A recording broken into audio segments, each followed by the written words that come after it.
여러분 안녕하십니까. 긴급 속보 전해드리겠습니다. 조금 전에 헌법재판소에서 다음 주 월요일 날 오전 10시 한덕수 국무총리에 대한 탄핵 심판을 선고하겠다고 발표했습니다.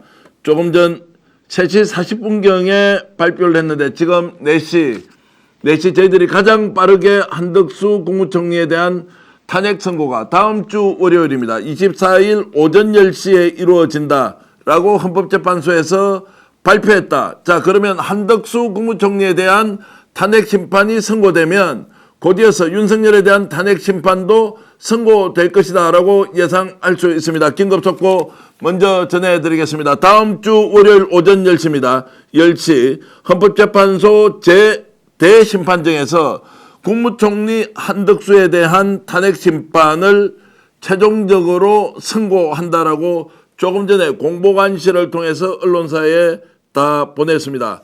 자, 윤석열보다 먼저 탄핵 선고를 한다는 것이고요. 한덕수 총리에 대한 국회의 탄핵이 결정된 87일 만에 이루어지는 것입니다. 아시겠지만 윤석열에 대한 탄핵은 2024년 12월 24일에 있었고 한덕수 국무총리에 대한 탄핵은 2024년 12월 27일에 있었습니다. 자, 이것이 이제 윤석열 탄핵으로 곧바로 이어지는 것 아니냐라고 예상할 수 있는데요. 오늘 오전에 외신기자 클럽에서 금요일 날 오전 10시까지 헌법재판소 출입할 수 있는 외신기자단의 명단을 제출해 달라라고 하는 그 공문 때문에 온통 헌법재판소 공보관실이 정말로 답변을 할 수 없을 정도로 분주하게 움직였다고 했는데요. 이것이 윤석열 탄핵 선고와 관련된 것 아니냐라는 예측이 있었지만 그건 일단 아니라고 했는데 오늘 오후에 한덕수 국무총리에 대한 탄핵을 24일 월요일 날 오전 10시에 하겠다고 이렇게 발표하면서 이제 탄핵 선고의 시간이 점점점 다가오고 있다 이렇게 볼 수 있겠습니다. 자, 이 내용 여러분들 평소에 가장 빠른 취재로 여러분들과 함께 정보를 공유하고 있는 신용환 교수 직접 전화 연결해서 이 상황을 어떻게 봐야 하는지 함께 말씀 나누겠습니다. 자, 황당하다. 중요한 것은 윤인데 너무 짜증나요. 큰일이네. 이거 이런저런 말씀 주시는데 헌법재판소가 왜 윤석열을 먼저 하지 않고 지금 한덕수 총리를 먼저 하는 것인지에 대해서 이런저런 시청자 여러분들의 의견이 올라오고 있다는 거 말씀드리겠습니다. 자, 이 내용과 관련해서 신용환 교수와 전화 연결을 해서 자세한 상황 여러분들과 공유하겠습니다. 신 교수님 전화 연결되어 있습니다. 안녕하십니까? 네, 신용환입니다. 자, 지금 이제 갑작스럽게 발표하면서 좀 놀라지 않으셨습니까? 한덕수를 먼저 이제 한다는 것입니다. 월요일 오전 10시 발표했는데 이 내용 어떻게 보셨습니까? 저희가 계속 지적한 대로 한덕수 총리의 그 기일의 걸림돌이었다라는 게 이제 객관적으로 사실로 드러난 거고요. 네. 이제 문제는 그들이 계속 주장했던 선입선출이 두 가지가 있거든요. 사건 번호 순으로 접수된 순으로 보면 한덕수가 9번이니까 윤석열 8번보다 뒤였는데 변론 기일 종결된 것으로 보면 한덕수가 또 앞이었단 말이죠. 2월 19일 날 이미 종결이 됐으니 그래서 그 한덕수께 이제 변론 종결 기일 기준으로는 먼저이고 이런 측면에서 이제 선입선출에 이제 혼선이 있었는데 어쨌든 한덕수께 먼저 옴으로 인해서 한 가지는 좋고 한 가지는 안 좋게 됐습니다. 네네. 먼저 옴으로 인해서 한 가지 좋은 쪽을 먼저 말씀드리면 어쨌든 모든 걸림돌은 다 제거됐다라고 볼 수 있겠습니다. 자, 걸림돌이 제거됐다는 의미는 이제 한덕수를 먼저 선고함으로써 지금까지 현재 내부에서 갈등하던 것이 이제 종결이 되었고 남은 것은 이제 윤석열에 대한 선고가 곧이어서 이루어진다 이렇게 전망할 수 있다는 말씀입니까? 네, 이제 더 이상 뭐 핑계댈 것도 없고 뭐 늦출 이유도 없는 거죠, 사실상. 그런데 이제 나쁜 점으로 한번 보면 물론 이 나쁜 점에서 우리 시청자분들이 뭐 막연히 불안해하실 필요는 없습니다. 항상 월스트 케이스를 전제로 놓고 우리가 모든 것을 대비를 하는 게 기본이니까요. 뭐냐면 한덕수 총리 시청자 여러분들께는 죄송스럽지만 기각이 될 가능성이 높아 보입니다.